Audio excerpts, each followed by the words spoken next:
sports are really important vehicles for relationships. We have purpose. We have a why. We bring people together. We connect.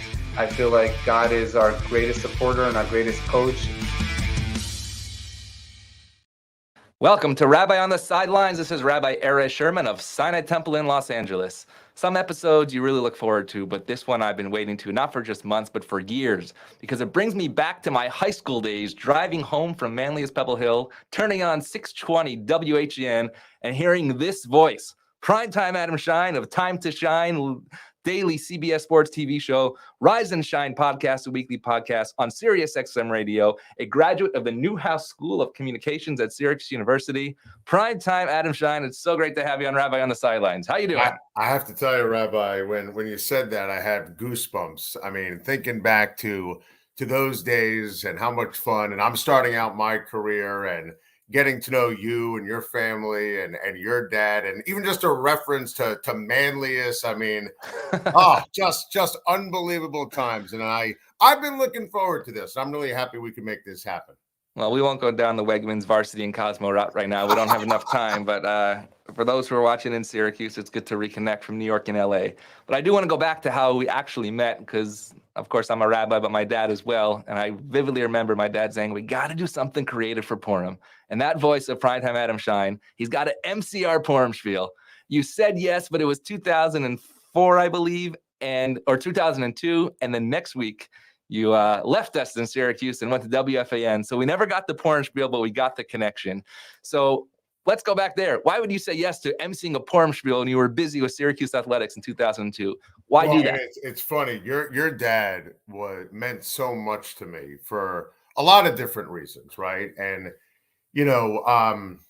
in Syracuse is a great place, great people, great community, great people of, different religions, races, walks of life, I loved Syracuse. I'm sure for you it was a great place to grow up. For me, it was a great place to go to school and great place to spend 3 years after on my first job. And, I made a point after I graduated. I remember it was after a Syracuse, Michigan game.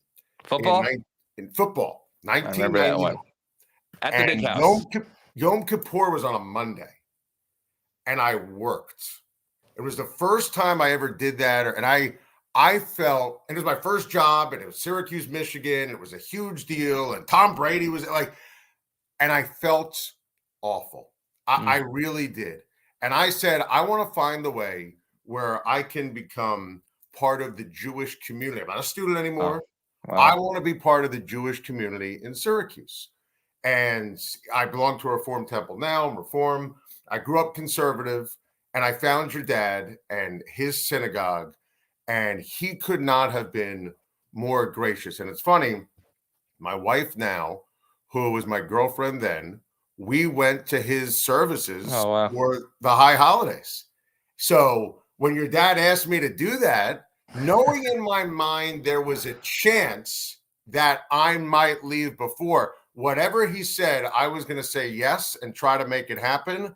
And I ended up moving from Syracuse to New York in February of 2002.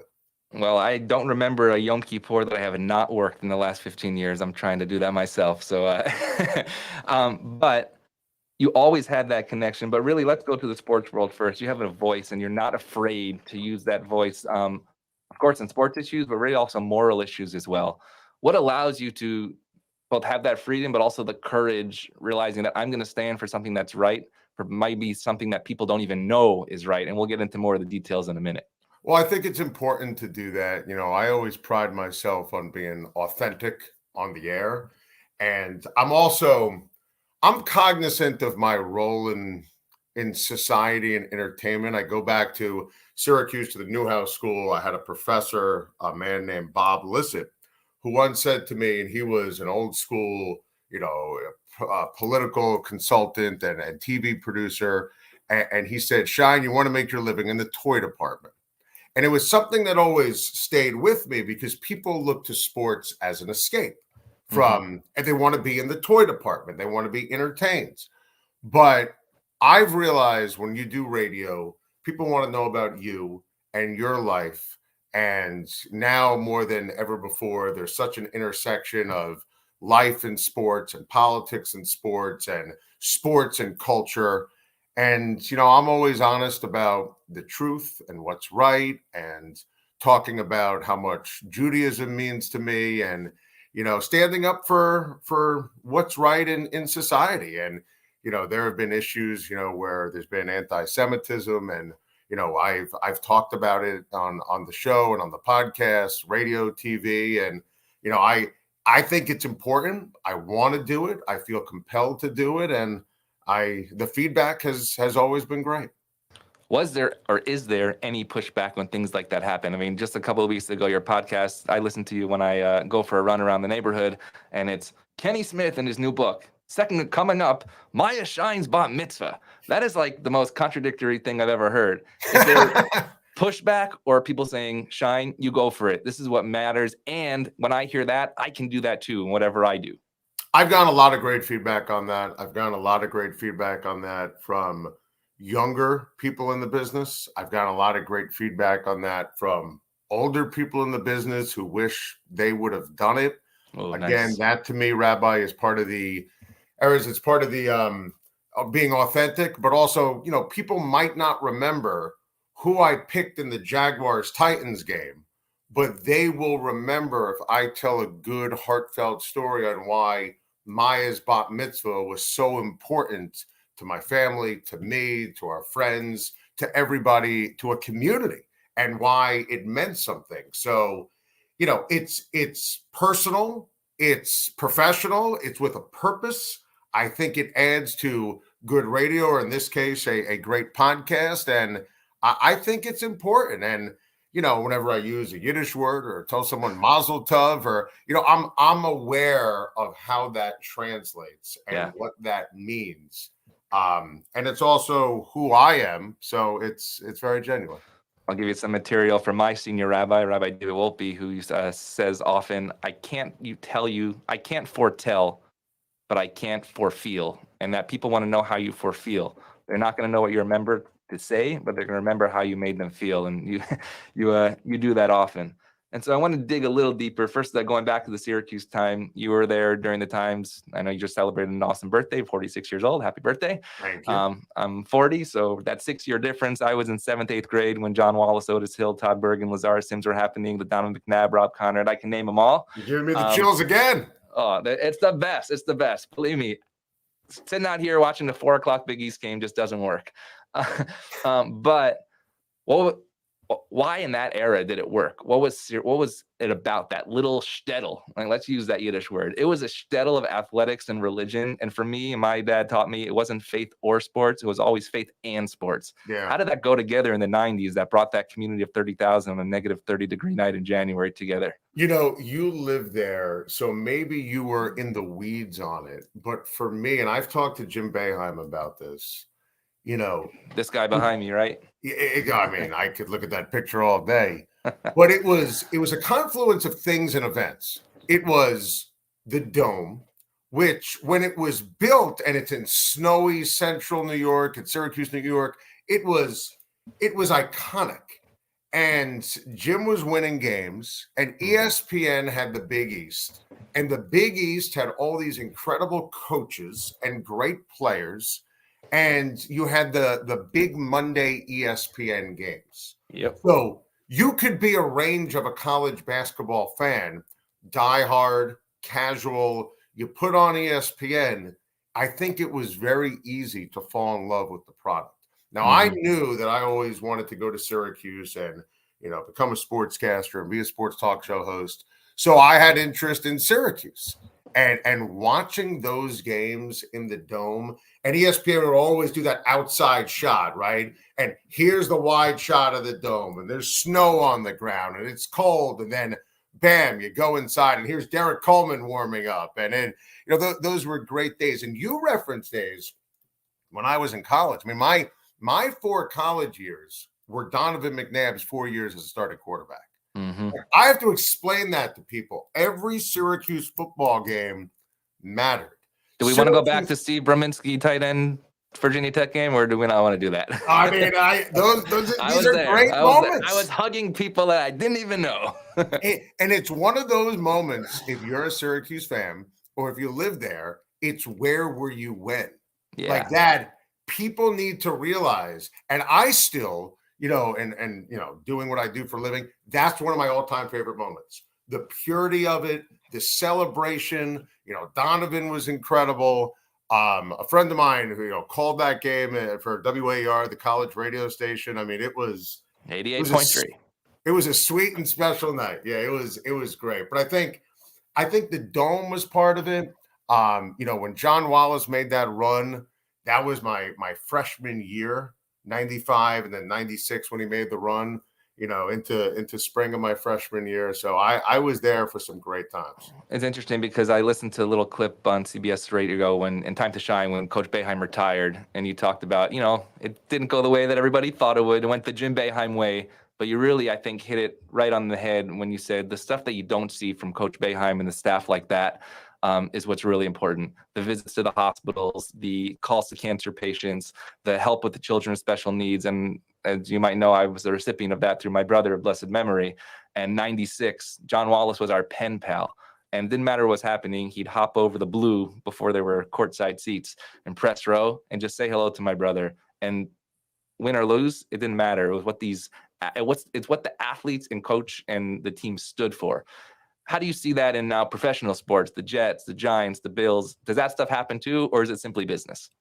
It definitely happens, and it happens, and I think that there are, for the most part, I truly believe that, so many great people in sports. Mm-hmm. I mean, Josh Allen, what he does for the Children's Hospital in Buffalo, but even going back to that with Jim Boeheim, and I always say that about Boeheim, and I have a great relationship with him, and he was always good to me, and I would go to practice. But I remember seeing that before I even knew you and your family. Like, I would see that with coach and players, even as a student with your brother. Mm-hmm. And it was, never look at me. It was before the cell phone era. It was important to them. Yep. And you can see that. And, and I was happy when I interviewed Jim after he retired that he let me talk about that, because what he does in Syracuse, and he knows who he is in Syracuse, what he does with cancer patients and coaches versus cancer, time, energy, money, he's a mensch. And I have to sometimes explain that to people, but I know he can be a curmudgeon. Jim Boeheim is a mensch. Mm-hmm. So I was glad he let me finally, now that he's retired, talk about that. And I do think there are a lot of teams that do a lot of good things. And, the Yankees have a great week in New York City where it's, a different cause, lending hands to different foundations and different people that need, money and time and charities. So I do think in sports that's more prevalent than maybe people realize. So sports can be a way to build bridges and not walls. And we saw this past year the anti-Semitism aspect, specifically with Kanye West in the music industry, leading to Kyrie Irving and the Black Hebrew Israelites going right around Barclays centers, leading to really difficult times. At the same time, I had the opportunity to both go on Inside the NBA with Barkley and Johnson, and then go to NBA Today with Malika Andrews. And you picked that up on your episode. Take us to the Kyrie Irving. You said, Mazel Tov Mensch, but anti-Semitism is much more than Yiddish words. What did that moment mean, and what could have been very divisive, but hopefully realize that sports can bring people together in a deeper way?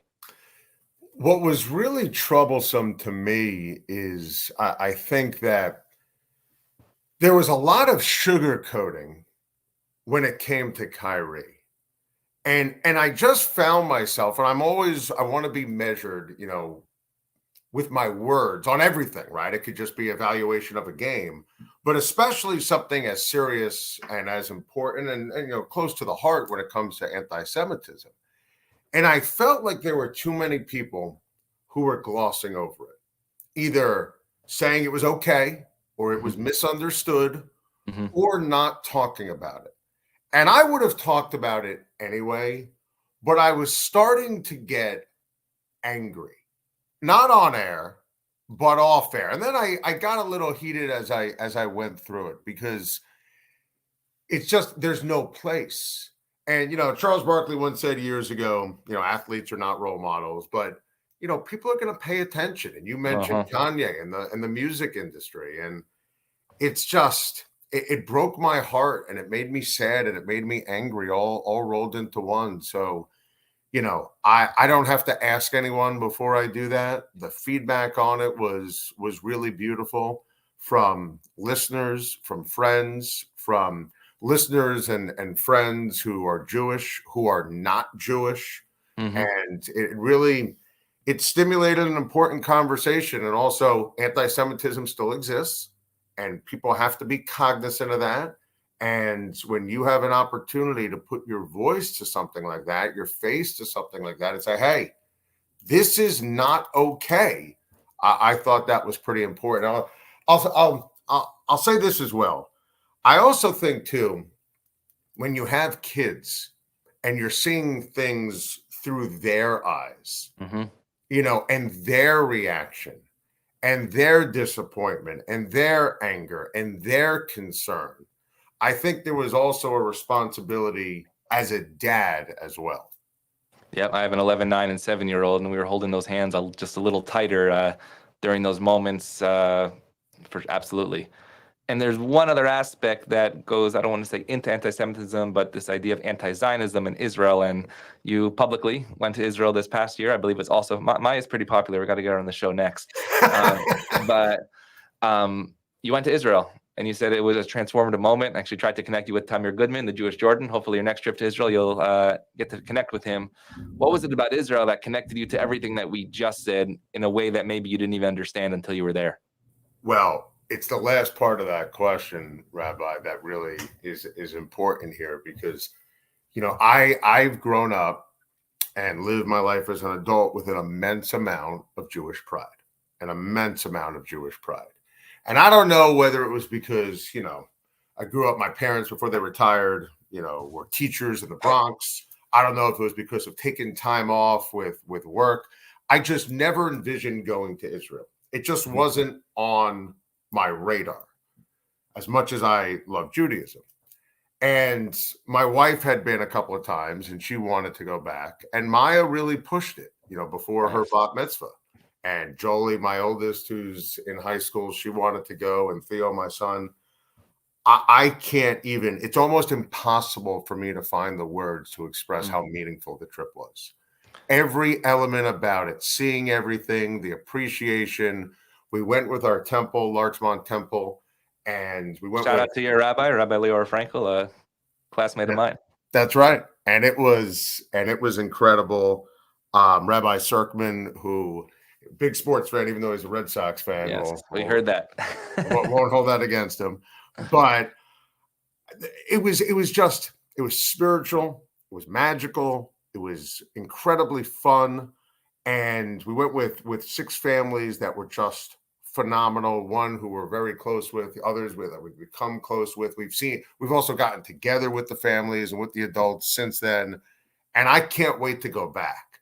Like, I daydream now about my next trip to Israel. It really had a profound impact on us. And so let's take that to the sports world, because as you're probably aware, with Athletes for Israel and Coach Bruce Pearl at Auburn, right? He takes mostly African-American evangelical Christians in Alabama to Israel to be baptized in the Jordan River. Actually, last year when Coach Pearl played USC, I said, Coach, there's no way that you're not coming to LA and coming to Sinai Temple for shul. And he came into the synagogue only for Kiddush, wearing his uniform after practice. And he said, I'm Coach Bruce Pearl. And people are like, who are you? And he said, no, but today I'm Mordechai ben Dov Ber. And this is why I love Israel, because it didn't exist for my grandfather to escape Eastern Europe. And so maybe talk about what Coach Pearl's doing. Also, Coach Bob McKillop, he's going to be at Sinai Temple in a couple of weeks. He took his 2018 team of Davidson College to Auschwitz.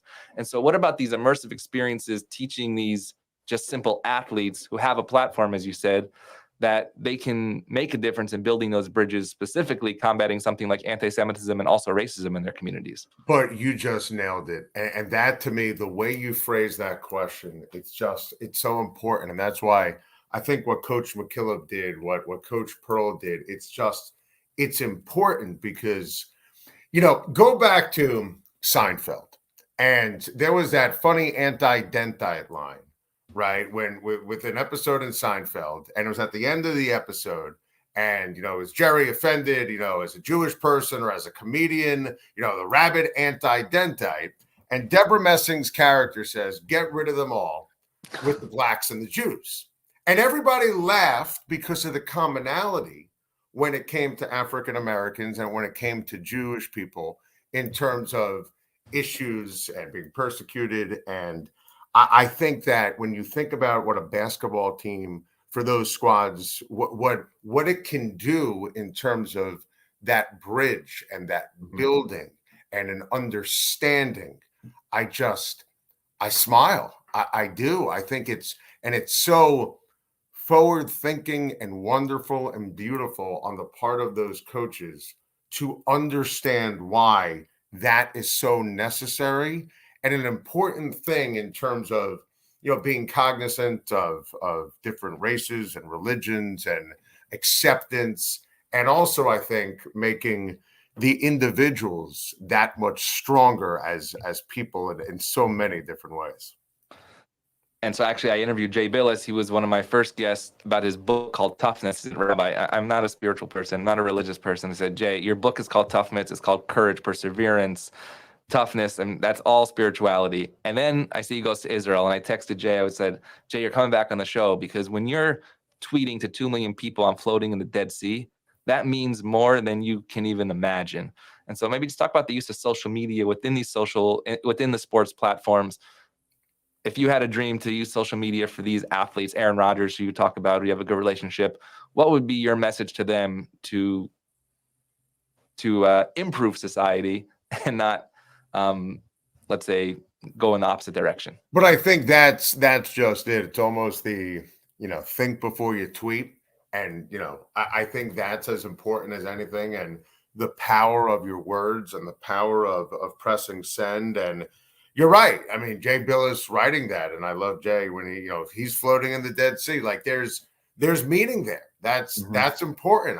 He's in Israel, and that's something that needs to be discussed. But I do think that's important too, in terms of athletes and people in sports using their power when it comes to social media, because if you can write something that's positive, if you can write something that people can relate to, if you can write something that can make someone's day, I'm on Twitter all the time. It's important for me. It's like the old AP Newswire, right? Something breaks, it's going to break on Twitter.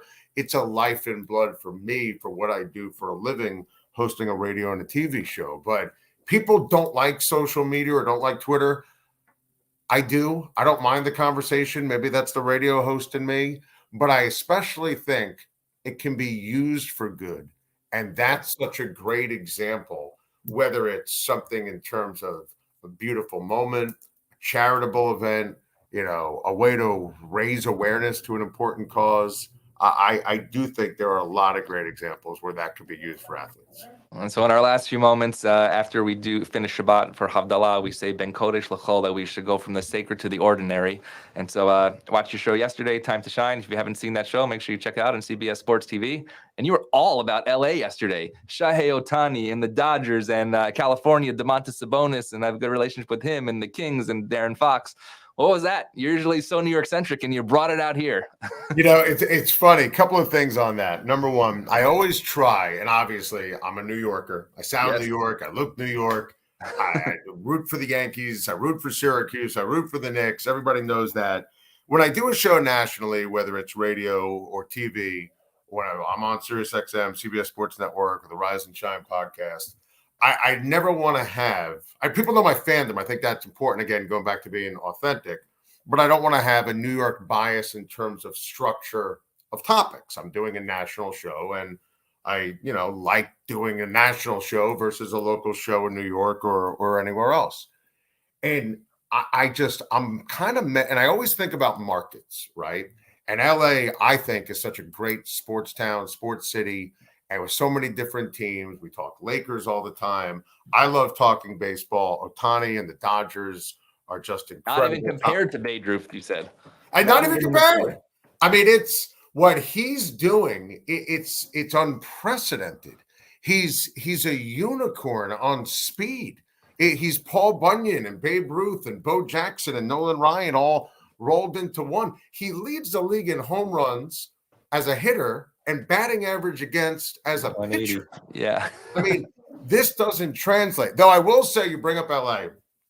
Outside of Israel, our favorite all-time family vacation is when we went to LA a few years ago.